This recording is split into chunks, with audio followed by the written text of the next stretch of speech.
Joignez-vous à la discussion.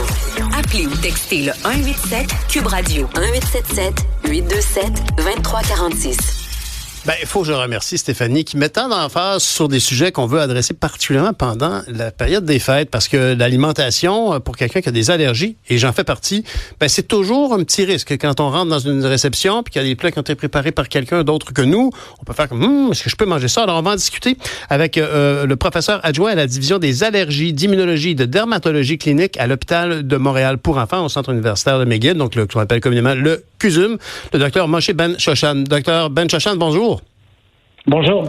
Alors, dites-moi, est-ce que le monde de l'allergie contient encore autant de mystères qu'on dit? Beaucoup de gens disent que certains domaines en médecine sont encore beaucoup sujets à beaucoup de prospection, puis l'allergie comporte encore beaucoup d'inconnus, comme vos travaux d'ailleurs. Oui. Alors, c'est sûr qu'il y a beaucoup de choses qu'on a découvert dans le monde de l'allergie, surtout l'allergie alimentaire. On a publié maintenant une étude sur l'anaphylaxie, ça c'est l'allergie plus sévère, et qui présente à l'urgence pour les adultes, alors 18 ans et plus. On a trouvé que l'allergie alimentaire c'est le plus prévalente et avec les adultes qui présentent à l'urgence, surtout les arachides et les noix. Et on a trouvé que c'est pas bien traité. Il n'y a pas assez d'épinéphrine qui est donné pour les allergies sévères. On a trouvé aussi des choses qui sont intéressantes. Par exemple, une association entre les allergies aux noix et l'alcool et des allergies sévères. Ah bon? Dites-moi, je dois vous dire tout de suite, ça m'interpelle énormément parce que j'ai avec moi 3 épipènes. Parce que j'en ai toujours une sur moi au minimum. Et quand je pars à un endroit où il n'y a pas d'hôpitaux, j'ai d'autres épipènes avec moi. Et j'ai moi-même fait un choc anaphylactique il y a peut-être 6 mois environ. Et là, vous nous dites que dans une épipène comme celle-ci, qui est l'espèce de garantie de sûreté pour beaucoup de gens, pour leurs enfants en particulier, mais même pour nous comme adultes, il n'y aurait peut-être pas assez d'épinéphrine suffisamment pour contrôler un choc anaphylactique. D'habitude, on va avoir assez d'épinéphrine, mais le plus important, c'est l'utiliser. Le problème est que beaucoup de gens n'utilisent pas l'épinéphrine. Ils ont peur de le goût. Ils n'utilisent pas assez rapidement. Ils attendent d'arriver à l'urgence pour que quelqu'un d'autre lui donne l'épinéphrine. Et on sait que donner l'épinéphrine vite, quand les symptômes commencent, c'est le plus important pour arrêter les symptômes. Vous avez tellement raison. Puis ça me touche beaucoup d'en entendre parler, mais je pense que pour toute personne qui a des allergies, sachant à quel point vous comprenez à quel champ de mine je fais allusion pour une personne lorsqu'on arrive au temps des fêtes là. On est devant une série d'offres alimentaires que souvent sont des découvertes et on ne sait pas si on va y être allergique ou pas. Oui, c'est ça. Surtout avec les petits enfants, surtout avec les noix, parce qu'on a les noix qui sont très prévalentes dans d'autres fêtes et qui causent beaucoup de réactions sévères. Effectivement, pourquoi les noix en général sont... Moi, je sais que l'arachide crée beaucoup d'allergies parce qu'elle est très riche en protéines et on est allergique à la protéine. Est-ce que j'ai raison d'évoquer ça? Un aliment riche en protéines, si on est allergique à cette protéine-là, bien évidemment, va être plus puissant comme allergène. Alors, toutes les allergies sont aux protéines. C'est sûr qu'à l'Amérique du Nord, c'est l'arachide qui est le plus important. Peut-être parce que avec le temps, on a changé la façon qu'on introduit les arachides. Alors, on sait qu'avant, on a dit que c'est mieux d'attendre jusqu'à l'âge de 3 ans, 4 ans avant d'introduire les arachides. Et maintenant, on sait que si on attend trop longtemps, le système immunitaire est déjà formé et ça augmente le risque d'allergie. Alors, ça, c'est une chose qui peut expliquer pourquoi on a plus d'allergies aux arachides. Parce qu'on a protégé contre les arachides. Autrement dit, je veux juste être sûr, Dr. Ben-Shoshan, de bien comprendre. Vous dites qu'il faut introduire l'arachide plus rapidement pour générer moins d'allergie à l'arachide chez un enfant. Exactement. Un enfant de 6 mois. Ah bon? Oui. Ne pas avoir peur, donc, s'il y a une petite réaction. Honnêtement, on se doit de donner des instructions claires.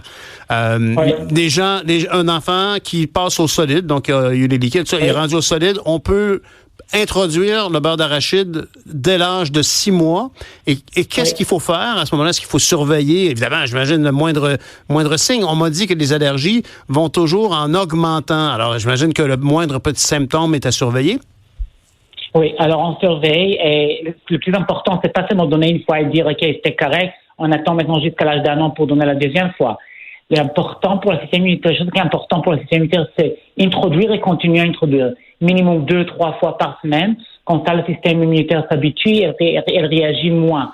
Et on peut le faire avant l'âge d'1 an. Parce que si on attend trop longtemps, c'est sûr qu'on va augmenter. Il y a beaucoup d'études qui montrent qu'on augmente le risque d'allergie 7 fois plus. Okay. Alors, ça ne nous dit pas que les enfants qui vont introduire plus tôt vont pas avoir du tout des allergies, mais ça va diminuer le risque. OK. Et là, donc, ce pourquoi on se parle ce matin, c'est que vous êtes arrivé à la conclusion que, particulièrement au niveau des noix, la consommation d'alcool amplifiait la réaction allergique. Est-ce que c'est ça? Exact. Et comment expliquer ce phénomène? Alors, il y a 2 hypothèses qu'on pense qui peuvent expliquer. Il y a beaucoup de boissons d'alcool qui contiennent des noix dedans. C'est très, vous savez, prévalent d'avoir amaretto ou amadeo, tous ces cocktails qui contiennent des noix, même sans savoir. Alors, pour les gens qui ont des allergies aux noix, ça peut peut-être augmenter les risques de réaction. L'autre chose, on sait qu'à l'Amérique du Nord, on a beaucoup de gens qui réagissent au boulot parce qu'ils ont des rhinites allergiques au pollen de bouleau. Les structures, les formes de pollen de bouleau ressemblent beaucoup au alcool. Pas au alcool, pardon, aux noix. OK. En noix. Alors, beaucoup de gens, ils ont de réactions qui sont pas très sévères, faibles, d'habitude dans la bouche. On s'appelle ça un syndrome de pollen aliment. OK. Alors, c'est parce que tu as une allergie au boulot, tu vas réagir avec des picotements dans la bouche quand tu manges fruits et certains noix. Le problème, c'est que l'alcool est connu d'amplifier toutes les réactions allergiques. Alors, si tu vas avoir une allergie, une petite réaction quand tu manges des noix d'habitude, avec l'alcool, cette réaction peut-être peut progresser. Alors, c'est ça qu'on pense peut être une autre explication pourquoi on voit cette association entre les noix et l'alcool. Et là, vous avez piqué ma curiosité. Vous avez parlé de l'allergie au boulot. Là, évidemment, on parle boulot. On parle pas d'être allergique au travail. Parce que vous avez bien dit à l'arbre, le boulot, bien sûr. C'est l'arbre, mais l'arbre en question, sa pollinisation se fait vers quelle période? Est-ce que c'est compatible avec la fièvre des foins, au printemps? Exact. Oui, alors au printemps, c'est le fleur, c'est le pollen. Et c'est pendant le printemps. OK. Le problème, c'est que les gens qui deviennent sensibilisés au boulot, d'habitude, c'est pas à l'âge de 2 ans, 3 ans, comme les allergies mortelles aux arachides et aux noix, ça commence plus tard. D'habitude, ça manifeste par un picotement dans la bouche, d'urticaire autour de la bouche, et ça progresse pas parce que l'allergène est très fragile. Mais nous, on pense que l'association avec l'alcool fait amplifier cette réaction et détériorer à une réaction plus sévère. Dernière question, Dr. Ben-Shoshan. Est-ce que la possibilité que l'alcool, parce que si je me souviens bien, la grande vertu de l'épinéphrine quand on fait une crise allergique, c'est de contracter les vaisseaux sanguins parce que la pression sanguine s'est amenuisée à un point tel où il y a des problèmes pour le cœur, s'efforce de pomper le sang partout. Donc, la contraction des vaisseaux aide. Est-ce qu'on peut dire que l'alcool dilate les vaisseaux et donc accentue le phénomène? Oui, mais ça va être pour tous les allergènes. Alors, en général, alcool, on ne sait pas exactement comment, mais ça augmente les réactions allergiques. Ça peut être parce qu'on développe une vasodilatation de l'artère, mais ça peut être aussi parce que ça cause une dégranulation. La mastocyte, ça c'est celui qui participe dans toutes les réactions allergiques. Alors, il y a plusieurs raisons qui peuvent expliquer pourquoi l'alcool va amplifier les réactions allergiques. Dr. Ben-Shoshan, à l'approche des fêtes, beaucoup de gens vont donc sortir de leurs habitudes, on appelle les gens à la prudence. Est-ce que la ressource immédiate pour une personne qui a des allergies, c'est évidemment de ne pas sortir de chez soi sans son EpiPen, j'imagine? Exactement. Alors, si quelqu'un a des allergies, le plus important, c'est de faire attention à avoir l'EpiPen. Ça, c'est votre garantie d'arrêter la réaction le plus tôt possible. Alors, n'oublie pas l'EpiPen, doit être vigilant, surtout maintenant. Surtout quand on boit l'alcool, parce qu'on peut oublier des choses et faire pas attention. Tout à fait. Dr. Ben-Shoshan, je vous remercie beaucoup. Vous êtes professeur adjoint à la division d'allergie et d'immunologie au CUSUM et à l'hôpital de Montréal pour enfants. Merci, bonne journée et joyeuses fêtes. Bonne journée et joyeuses fêtes. Une autre vision de l'actualité.